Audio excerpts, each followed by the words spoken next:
पिछले हफ्ते एक और बयान देके वो कहते हैं ना हिंदी में गुड़ गोबर कर दिया। डोनाल्ड ट्रंप ने ये बयान दे दिया कि ईरान से 400 किलो यूरेनियम लेके वो उसको डिस्ट्रॉय कर देंगे यूरेनियम को। यानी भविष्य में उसको कभी भी ईरान को वापस नहीं करेंगे। नो तो डस्ट नो इससे डॉलर वाली तो कहानी है सर। हाँ, एकदम एकदम एकदम। तो अमेरिका को थोड़ा अपना बड़ा दिल दिखाना पड़ेगा, इसमें कोई शक नहीं है। क्या ईरान चाहता है क्या ईरान की काबिलियत है इस युद्ध को जीतने की? नहीं। ईरान तो ठीक है, अमेरिका अगर 1000 बॉम्ब गिरा देता है तो ईरान 10 मिसाइलें लॉन्च कर देता है इसराइल के ऊपर, और उन मिसाइलों से इसराइल में कोई नुकसान भी नहीं हो रहा है। ठीक है, एक दो घर धराशायी हो जाते हैं। लेकिन सवाल है कि अमेरिका को समझना पड़ेगा, अमेरिका के लोगों को समझना पड़ेगा कि अमेरिका को दरिया दिली दिखानी पड़ेगी और ईरान को शांति के माहौल में डालना पड़ेगा। एक माहौल क्रिएट करना पड़ेगा जहां ईरान के लोगों को लगे कि अमेरिका भी कुछ हद तक ईमानदारी दिखा रहा है। देखो, मामला शुरू कैसे होगा? शुरू ऐसे होगा कि स्ट्रेट ऑफ हॉर्मुज को खोलना है। स्ट्रेट ऑफ हॉर्मुज को खोलेगा कौन? ईरान की अमेरिका। जाहिर बात है अमेरिका। ईरान जो है वो तो स्ट्रेट ऑफ हॉर्मुज को सर लेकिन आपको इसलिए यह नहीं बंद लगता अगर हुआ स्ट्रेट है ऑफ कि हॉर्मुज ईरान ने खोल दिया तो जो इस वक्त उसकी पकड़ है या जो वो प्रेशर थोड़ा बहुत भी क्रिएट कर पा रहा है उस पे वो पीछे हट जाएगा, वो ढीला हो जाएगा? हाँ आशीष, देखो, स्ट्रेट ऑफ हॉर्मुज को खोलने के लिए ईरान में भी एक छोटा सा धड़ा है जो नहीं खोलना। हार्ड लाइनर्स सभी जगह होते हैं, लेकिन अमेरिका में ज्यादा ये भावना है कि स्ट्रेट ऑफ हॉर्मुज को अगर अमेरिका खोल देगा, यानी स्ट्रेट ऑफ हॉर्मुज को अमेरिका खोलने का मतलब है कि ईरान की जो नाकेबंदी की है उसको अगर अमेरिका खोल देगा तो फिर ईरान की जो जुगुलर वेन को दबाया हुआ है, यानी ईरान की जो सांस की नली को अमेरिका ने दबाया हुआ है, ईरान में कोई भी एक्सपोर्ट इंपोर्ट नहीं हो रहा है, तो वो फिर ईरान सांस लेना शुरू कर देगा, फिर ईरान जो है और मजबूत हो जाएगा। लेकिन ये शॉर्ट टर्म थिंकिंग है। किसी भी युद्ध में अगर आप शत्रु के ऊपर प्रहार बंद करते हो तो शत्रु को सांस लेने का टाइम मिलता है। ये कोई बहुत ज्यादा आइंस्टीन की जरूरत नहीं है। तो राइट। ये मान के चलना चाहिए कि अगर स्ट्रेट ऑफ हार्मुज को खोल देते हैं, उससे जो बड़े वाले नफा हैं, वो बड़े वाले गेन्स हैं, फायदे हैं, वो ज्यादा बड़े हैं बनिस्बत की भाई इंसान बंद करके रखो स्टेट, ईरान की जो सांस लेने की नली है उसको दबा के रखो। जी बिल्कुल। हम हमें लगातार युद्ध क्षमता की बात कर रहे हैं अमेरिका और ईरान की। एक और चीज देवनाथ जी, कमेंट इस पर कि जिसमें कहा जा रहा है कि ईरान ने बदला ले लिया है, अमेरिका के MQ-9 रीपर ड्रोन को मार गिराया गया। तो एसेट का वो जिक्र कर रहे थे। बिल्कुल, इस एसेट के बारे में जरा डिटेल्स, क्योंकि इसे बड़े उपलब्धि के तौर पर ईरान जो है ले रहा है कि बदला ले लिया है और एक मैसेज दे दिया है अमेरिका को। हाँ मोनिका, क्या होता है कि युद्धबंदी जाहिर है, लेकिन युद्ध के दौरान दोनों पक्षों में एक अंडरस्टैंडिंग तो होती है कि दूसरा पक्ष जो है जासूसी करता रहेगा। अब जासूसी जलमार्ग से हो या हवा के रास्ते से हो, तो MQ-9 अमेरिका का बेहतरीन ड्रोन है। भारत के पास भी है, इंडियन नेवी भी ऑपरेट करती है, और अमेरिका से हम 31 और खरीद रहे हैं आर्मी, नेवी, एयरफोर्स के लिए। तो अमेरिका अपने MQ-9 ड्रोन का इस्तेमाल करके लगातार ईरान की जासूसी करता रहता है कि ईरान की जो लॉन्चर्स हैं वो किस तरफ जा रही हैं, उनकी मिसाइलों को किस सुरंग में छुपाया जा रहा है, किस सुरंग में, किस पहाड़ में 10 बुलडोजर काम करते हुए नजर आ रहे हैं। तो जाहिर बात है कि ये MQ-9 हमेशा ईरान के एयर डिफेंस सिस्टम की रेंज से बाहर रह के उड़ना चाहिए। लेकिन कभी कभी शायद उनको पता नहीं होता कि ईरान ने अपने एयर डिफेंस मिसाइल को आगे बढ़ा दिया है, तो वो इनके चक्कर में आ जाते हैं। ईरान के पास कुछ एयर डिफेंस सिस्टम अभी भी बचे हैं। चाइना ने उनको HQ-9 नाम का एक एयर डिफेंस सिस्टम दिया था, रूस ने भी उनको S-300 एयर डिफेंस सिस्टम दिया था। इसके अलावा ईरान के पास सैकड़ों shoulder launched air defence missiles हैं जो कि इंफ्रारेड गाइडेंस पर चलती हैं। यानी उनको रडार गाइडेंस की जरूरत नहीं पड़ती है, उनका इस्तेमाल करता है। तो अगर हम देखें, जो 42 जो हवाई जहाजों की लिस्ट आई थी जिनको कि ईरान ने शूट डाउन किया, और फाइनली मरता क्या ना करता अमेरिका कांग्रेस में भी उनको बोलना पड़ा पेंटागन को कि हाँ हमने 42 हवाई जहाज लॉस किए हैं, वो 42 में से अगर आप देखें करीबन 14 के करीबन ये MQ-9 ठीक है सर, ड्रोन एक बड़ी जानकारी जल्दी से साझा कर देते हैं, वापस लौटूंगा मैं। अमेरिकी हमले का ईरान ने बदला लिया है, जिस MQ-9 रीपर का हम जिक्र कर रहे हैं उसको लेकर यह खबर है। अमेरिकी हमले का ईरान ने बदला लिया, ड्रोन जो MQ-9 रीपर ड्रोन है उसको मार गिराया है। और इसके साथ ईरान ने यह भी कह दिया कि सीजफायर तोड़ा तो खैर नहीं, अब फिर हमला हुआ तो करारा जवाब देंगे, कड़ा जवाब देंगे। ईरान ने ये दोहराया, एक तरफ उपलब्धि बताई है, ड्रोन को मार गिरा, दूसरी तरफ कहा कि सीजफायर तोड़ा तो अब खैर नहीं, फिर हमला हुआ तो कड़ा जवाब देंगे। माथुर साहब, बार बार अगर सीजफायर तोड़ा, तोड़ तो रहा है अमेरिका, और क्या ईरान एक्सपेक्ट कर रहा है? क्योंकि यहाँ पर तो ऐसा लग रहा है, भले ही ईरान ये कह रहा है कि अब अगर हमला हुआ तो करारा जवाब देंगे, लेकिन वो हिमाकत तो अमेरिका कर ही रहा है, लेकिन ईरान उस तरीके से रेसिप्रोकेट नहीं करा। अब इसे क्या देखे कि ईरान दबाव में है? देखिए, ऐसा है कि ईरान के अंदर जो IRGC नाम का संगठन है, जो सेना है उस समय उनकी, उसके अंदर भ्रष्टाचार टॉप लेवल पे बहुत ज्यादा हो गया है। तो अभी कुछ दिन पहले उन्होंने, मतलब कुछ दिन के 1-2 दिन पहले ही उन्होंने 10 कमांडर लेवल के लोगों को निकाला, अरेस्ट किया है। क्यों? क्योंकि उन्होंने गवर्नमेंट की, मतलब IRGC की संगठन की मर्जी के खिलाफ एक ड्रोन का अटैक किया। ड्रोन अटैक करने से जो स्ट्रेटेजी थी वो डिस्टर्ब हो जाती है। कभी आप बीच में कुछ गड़बड़ कर बैठते हैं, सैनिक गड़बड़ गलती करते हैं तो गड़बड़ हो जाती है। अब उनको अरेस्ट किया गया है। कारण इसमें कैसा है कि IRGC के सामने वहां पैसे की तंगी शुरू हो गई है, पैसा नहीं है, तो पैसा कैसे मिले, तो वो पैसा कमाने के रास्ते ढूंढ रहे हैं। तो ये सब चीजें इस कारण से हो रही है। ये ठीक वैसी स्थिति बन रही है जैसे इराक के अंदर सद्दाम हुसैन के समय जब शासन के था तो ऐसी हालत हो रही थी, ईरानी सैनिकों के पास पैसा नहीं था, तो जो जाते थे उनको टोल टैक्स लेते थे, उनसे कर्ज चलाते थे, सरकार उनको पैसा नहीं दे रही थी। ये स्थिति ईरान के अंदर बन रही है। अब ऐसे में ईरान कहे कि पैसा तबाह कर दूंगा, ये कर दूंगा, तो ऐसा है कि सबसे बड़ी सोचने की बात यह है कि अमेरिका जहाज लेकर खड़ा है, और जो उसने जो अरब कंट्रीज में उसके जो बेस हैं उनको यूज करना उसने भी बंद किया है कि अब हम बेस से यूज नहीं करेंगे, हम अपने शिप से अटैक करेंगे, और अटैक कर रहा है वो। और दूसरी एक बड़ी चीज यहाँ पे सोचने वाली ये है कि अमेरिका का एक भी सैनिक, जो आर्मी जिसको कहते हैं ना, वो वहां डिप्लॉय नहीं हुई है, और वो मरा भी नहीं है उसमें से एक भी।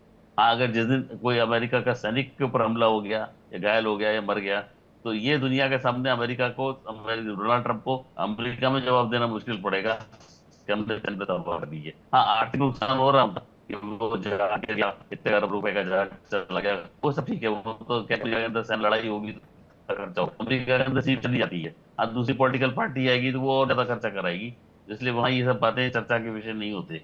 अब यहाँ सोचने वाली बात यह है कि ईरान धमकी दे रहा है, सच्चा एक शांति समझौता की वार्ता जब आ रही है तो उस पर वर्णन करना चाहिए बैठ के। ठीक है, तुमको अगर एटम बम नहीं बनाना है तो बोल दो, डिक्लेयर कर दो एटम बम नहीं बनाना, तो बाकी तो बना ही नहीं ना आपको। इलेक्ट्रिसिटी तो पैदा कर सकते हो, आज जितना आपके पास यूरेनियम एनरिच्ड है उससे आप इलेक्ट्रिसिटी तो पैदा कर सकते हो, तो वो काम कर सकते हो, शांति यूज कर सकते हो। वैसे भी आप अगर आपकी उद्देश्य अगर बम बनाना ही है तो फिर आपका तो ऊपर सैंक्शन लगने चाहिए। हम भी समर्थन करेंगे इस बात का, क्यों कोई किसी देश को एटम बम बनाने की अनुमति दी जी। लेकिन माथुर साहब, इसमें एक बड़ी चीज जिसका आप लोग लगातार पहले भी जिक्र करते रहे, वो विश्वास, कि अमेरिका पर विश्वास कैसे किया जाए। ईरान अगर सब कुछ अपना सौंप दे अमेरिका को और उसके बाद अमेरिका अपनी बात से पलट जाए, या फिर अमेरिका वापस सत्ता परिवर्तन करे, या फिर वो जो कब्जा करने की जो नियत डोनाल्ड ट्रंप समय समय पर दिखाते रहे वो अगर हो जाए। बहरहाल ईरानी अवाम की ट्रंप नेतन्याहू को खुली चुनौती जो है वो सामने आई है। तेहरान के इनकलाब स्क्वायर पर जमकर नारेबाजी हुई है। ईरानी लोगों ने सरकार और सेना का समर्थन किया है। हजारों लोगों की भीड़ ने जमकर विरोध प्रदर्शन किया है। अमेरिका और इसराइल के खिलाफ जमकर नारेबाजी जो है देखने को मिली है। ये कहानी, ये तस्वीर आप देख सकते हैं। ये जो तस्वीर है ईरानी आवाम की, ट्रंप नेतन्याहू को खुली चुनौती है। तेहरान के इनकलाब स्क्वायर की ये तस्वीर है मोनिका, जहां पर जमकर नारेबाजी जो है अपने हाथों में झंडा लेकर, अपने अपने लीडर्स की तस्वीर लेकर आज जो ईरानी अवाम है वो सड़कों पर नजर आ रही है। यानी ताकत दिखाने की कोशिश, एक मैसेज बताने की कोशिश कि हम आपके आगे झुकने वाले नहीं हैं, हम एक साथ अभी भी खड़े हैं, आप चाहे जितना भी हमला कर ले। मोनिका, बिल्कुल बड़े पैमाने पर प्रदर्शन और अक्सर इस तरह की तस्वीरें जो हैं वो नजर आती हैं। तेहरान के इनकलाब स्क्वायर पर आपको दिखा रहे हैं किस तरीके से नारेबाजी हो रही है, सरकार सेना का समर्थन जो है लोग यहाँ पर कर रहे हैं। मनोज जी, और ये भी एक बड़ा रीजन है कि कहीं ना कहीं ईरान कि जो सेना कहिए या फिर ईरानी सरकार कहिए वो एकजुट है अमेरिका के सामने, क्योंकि अब सेना का, माफ कीजिएगा, जनता का भी समर्थन सपोर्ट उनके सामने है। जबकि तकरीबन अगर हम देखें 1 महीने पहले की स्थिति, 1.5 महीने पहले की स्थिति, तो वहां पर गृहयुद्ध जैसी स्थिति नजर आ रही थी। वहां के लोग अपनी सरकार के IRGC के खिलाफ खड़े थे, लेकिन अब उन्हें नजर आ रहा है कि कहीं ना कहीं उनके अस्तित्व पर खतरा ना मंडराने लगे, अमेरिका इसराइल उनको ही नक्शे से ना मिटा दे। जिस तरह से टाइम टू टाइम हम देख रहे हैं कि सीज फायर के दौरान भी अमेरिका ने किसी न किसी रूप पे प्रोवोक कर रहा है और हमला भी किया, जैसे कल भी किया था। तो स्वाभाविक है कि वहाँ के लोगों के लिए यूनिटी हो, इसको शो करे, ताकि अमेरिका को ये ना लगे कि वहाँ के लोग जो है ईरान के और IRGC के खिलाफ है। तो एक सहानुभूति देना, अपने मॉरल बूस्ट करना जवान को, तो इसी तरह का जो है हम लोग देख रहे हैं शुरू से ही, जब से ये युद्ध शुरू हुआ है। अब अमेरिका के हाथ में है कि अब उसको क्या करे। ऐसा लग रहा है कि ट्रम्प जो है फंसता हुआ दिख रहा है। जिस तरह से इजराइल से भी जो है प्रेशर, हम लोगों ने देखा कि नेतन्याहू के साथ ट्रम्प की वार्ता हुई थी और उसमें युद्ध करने के बाद प्रेशर दिया था अमेरिका पे कि आप युद्ध कंटिन्यू कीजिए, जब तक जो है इकोनॉमिक तौर पर जो है ईरान और डैमेज नहीं होता है, तब तक युद्ध कंटिन्यू रखना चाहिए, क्योंकि ईरान से ही जो है इजराइल को सबसे ज़्यादा खतरा होता है। तो ऐसा लग रहा है कि जिस तरह से इब्राहिम अकॉर्ड की बात कही जा रही है, ये जो है ट्रम्प जो है ये सोच रहा है कि कम से कम इसमें भी अगर अचीवमेंट मिल जाता है और कुछ कंट्रीज, ईरान और भी कंट्रीज जो है सऊदी अरब अगर शामिल हो जाता है, तो अपने ऑडियंस को, चाहे अपने पार्लियामेंट में, सीनेट में, वो ट्रम्प के लिए बोलने के लिए हो जाएगा कि ये मैंने अचीव किया है और ये ओबामा जी अपने टेन्योर में ये अचीव नहीं कर पाए। ऐसा लग रहा है कि इस युद्ध में अब ट्रम्प घिरता जा रहा है, कुछ अचीवमेंट उसको दिख नहीं रहा है। जिस तरह से उनके दावे थे, वादे थे लोगों को कि हम ओबामा या रिपब्लिकन ने जो भी वार्ता किया था तेहरान से, उसके हम ज़्यादा हम अचीव करेंगे इस बार। ऐसा लग नहीं रहा है कि अमेरिका जो है जीत रहा है। और जिस तरह से यूनाइटेड नेशन के चीफ ने भी कहा है कि सभी कंट्रीज़ को दूसरे कंट्रीज़ के सॉवरेनिटी पे ज़रूर जो है ध्यान देना चाहिए, रक्षा करना चाहिए।